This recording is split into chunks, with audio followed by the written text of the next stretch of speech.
Salut belle libellule, j'espère que tu te portes bien. Aujourd'hui, on va reprendre et étudier, reprendre le livre de la symbolique des prénoms transgénérationnels. Et le hasard, faut-il qu'il en soit un, m'a amené sur le prénom des Audes. Aujourd'hui, on va voir et lire quelle est justement la lecture d'Annie Tranvoez sur la transgénérationnelle pour les Audes. Allez, j'y vais directement. J'espère que le son passe bien. Et Aude, déjà, le chiffre qui lui est référent, c'est le 18. Parce que le 18 novembre, c'est la fête des Audes. Donc, ce même jour sont fêtés Saint Odon et la bienheureuse Philippine Duchesne. En étymologie, ça vient du germanique ald, qui veut dire ancien. En dérivé, il y a les prénoms Alda, Aude avec un H devant, Aoda, Audi, Odon, Aude. L'histoire, ça concerne Sainte Aude en fait, qui est honorée au Moyen-Âge, au XIIIe siècle à Paris. Saint Louis, lorsque ses reliques furent ramenées de Jérusalem, organisa une procession. Les chanoines de l'église Sainte-Geneviève participèrent en exposant la chasse de Sainte Aude. Cette dernière aurait été une compagne de Sainte Geneviève. D'accord. Donc, il y avait Sainte Alda aussi, au XIIIe siècle, qui était une riche italienne. Bienheureuse Philippine Duchesne, qu'on a nommée au départ, est née à Grenoble en 1769. Elle est morte à 83 ans dans le Missouri. Très bel âge pour cette période. Alors, au niveau de la généalogie, vous pouvez chercher des prénoms comme Odette, Odon, O-A-U-X, Don, D-O-N-S, donc avec des donations, Philippine, Philippe, Geneviève, Louis, Madeleine, Sophie, et des villes, des régions ou pays comme Jérusalem, Paris, Grenoble, le Missouri, l'Italie, Tours, la ville de Tours, le Jura, Cluny, en Saône-et-Loire. Si vous les trouvez, reliez-les immédiatement à votre ancêtre référent. Vous comprendrez pourquoi vous êtes là aujourd'hui et cela vous donnera le sens de votre vie.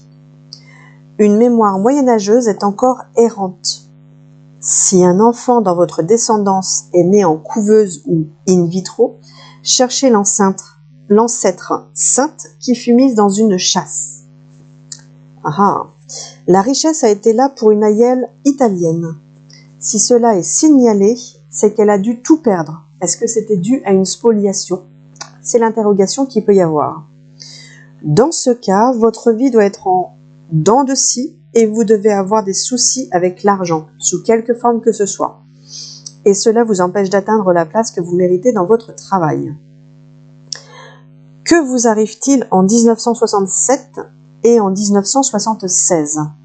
C'est le ressenti qui a colorisé l'événement qui vous parlera de votre référente, la bienheureuse Philippine, morte à 83 ans et qui a beaucoup voyagé.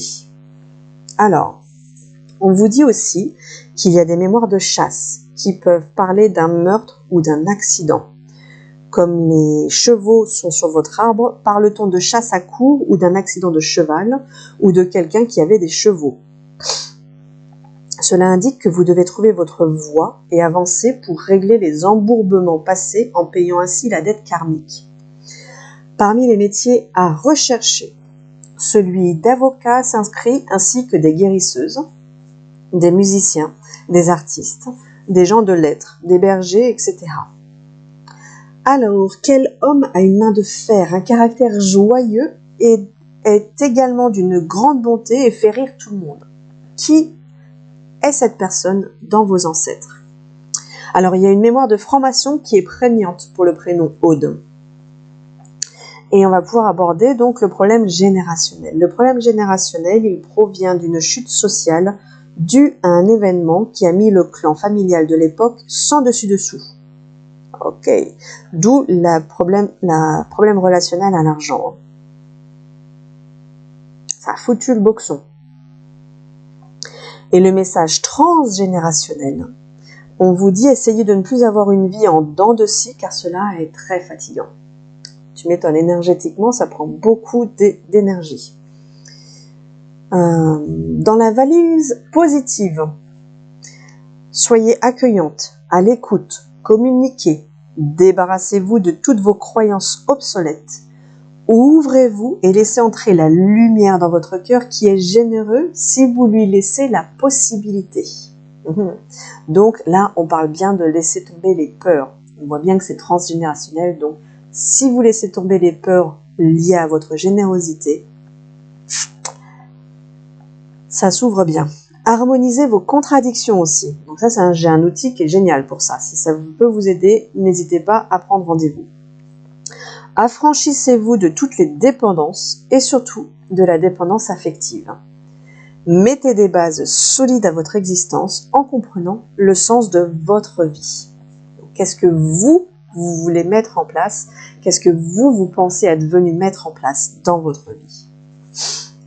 Et on vous parle également, on vous donne la possibilité également de jouer avec votre prénom. Donc quand il parle de jouer, quand Annie Tranvoise parle de jouer dans ce livre, c'est de décortiquer les lettres du prénom, et donc en l'occurrence A-U-D-E, et de former tous les mots possibles.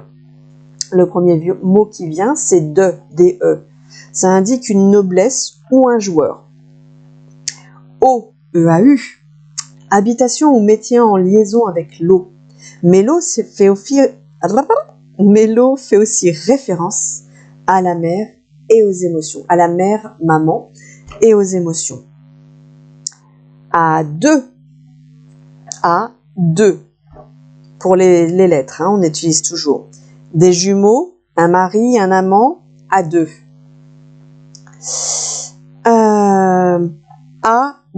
D-U, donc il y a une dette, A-D-U-E. Et également, elle s'amuse avec do, D-O-S, de haut, de là-haut, de haut. Les problématiques dues au père fragilisent le dos. Un ancêtre qui n'aurait pas assumé sa paternité sur les branches ancestrales, peut-être. D-E-A-U, de haut. Donc on joue. Comme il y a D-E-A-U, ça fait de haut. Ou le dos. Do, quand on le lit en un mot. Ce livre est génial. Et le prénom qui venait juste après, c'est Audrey. Mais voilà pour les Audes. J'ai hâte de pouvoir vous lire, voir comment ça résonne pour vous. Est-ce que vous avez déjà fait un travail transgénérationnel? Si vous avez besoin d'un coup de main sur cet univers et comprendre un peu plus, à les débloquer au niveau énergétique, au niveau hypnose, etc., et ben, vous avez mon email et vous pouvez retrouver facilement mon numéro de téléphone aussi sur les réseaux. Je suis sur Instagram, beaucoup plus que sur YouTube, mais je reviens sur YouTube et je suis sur Facebook aussi. Bref, vous me trouvez un petit peu partout. Et pour les consultations, autant en visio que dans le Morbihan, à Plérin, entre Vannes et Auray. Et parfois, des fois à domicile, suivant les possibilités. Je vous embrasse et j'ai hâte de vous lire. Ciao, ciao les libellules!